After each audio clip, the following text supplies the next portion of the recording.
స్థానిక సంస్థల ఎమ్మెల్సీ ఎన్నికల నేపథ్యంలో కడపలో వైసీపీ, టీడీపీల మధ్య గట్టి పోటీ నెలకొంది. వైసీపీ నుంచి స్వయంగా జగన్ బాబాయికి స్థానిక సంస్థల ఎన్నికల నేపథ్యంలో అధికార పార్టీ వేధింపులు ముమ్మరమయ్యాయి. సంఖ్యాబలం లేకపోయినా అభ్యర్థులను బరిలోకి దింపి ప్రలోభాలతో గట్టెక్కాలనుకున్న టీడీపీ అందుకోసం పోలీసులను రంగంలోకి దింపింది. ఉన్నతాధికారుల ఆదేశాలంటూ కడప పోలీసులు శనివారం జిల్లా వైఎస్ఆర్సీపీ కార్యాలయంపై దాడులు చేశారు. కార్యాలయంలో డబ్బులు ఉన్నాయంటూ తమకు సమాచారం వచ్చిందంటూ ఎలాంటి సెర్చ్ వారెంట్ లేకుండానే గందరగోళం సృష్టించారు. మధ్యాహ్నం 2:30 గంటల ప్రాంతంలో తమ వాహనాల్లో వేగంగా వచ్చిన పోలీసులు కార్యాలయంలోని కంప్యూటర్లను, ఇతర సామాగ్రితో పాటు బీరువాలు, సోఫాలు, వ్యక్తిగత వస్తు సామాగ్రిని కూడా వదిలిపెట్టకుండా తనిఖీలు చేశారు. ఏమీ దొరకకపోవడంతో వెనుతిరిగారు. ఈ దాడుల్లో Kadapa 1 town CI TV Satyanarayana సిబ్బంది పాల్గొన్నారు. తనిఖీల అనంతరం 1 టౌన్ సిఐ టీవీ సత్యనారాయణ మీడియాతో మాట్లాడుతూ వైఎస్ఆర్సీపీ కార్యాలయంలో డబ్బులు పంచుతున్నారని, తమ ఉన్నతాధికారులకు సమాచారం వచ్చిందని, వారి ఆదేశాల మేరకు తనిఖీలు చేశామని చెప్పారు.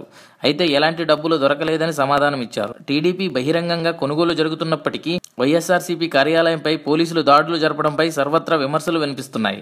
అధికార పార్టీ నేతలే ఈ దాడులు చేయించారని ఆరోపిస్తున్నారు. వైఎస్ఆర్ జిల్లాలో 845 మంది స్థానిక ప్రజాప్రతినిధులుండగా అందులో 521 మంది వైఎస్ఆర్సీపీ మద్దతుదారులున్నారు. అంటే వైఎస్ఆర్సీపీకి స్పష్టమైన మెజారిటీ ఉన్నప్పటికీ టీడీపీ స్థానిక సంస్థల ఎమ్మెల్సీ అభ్యర్థులను నిలబెట్టింది. తమకు బలం లేనప్పటికీ నయానో భయానో, బెదిరించో భయపెట్టో, డబ్బులు వెదజల్లో ఓట్లను కొని గెలవాలని భావిస్తోంది.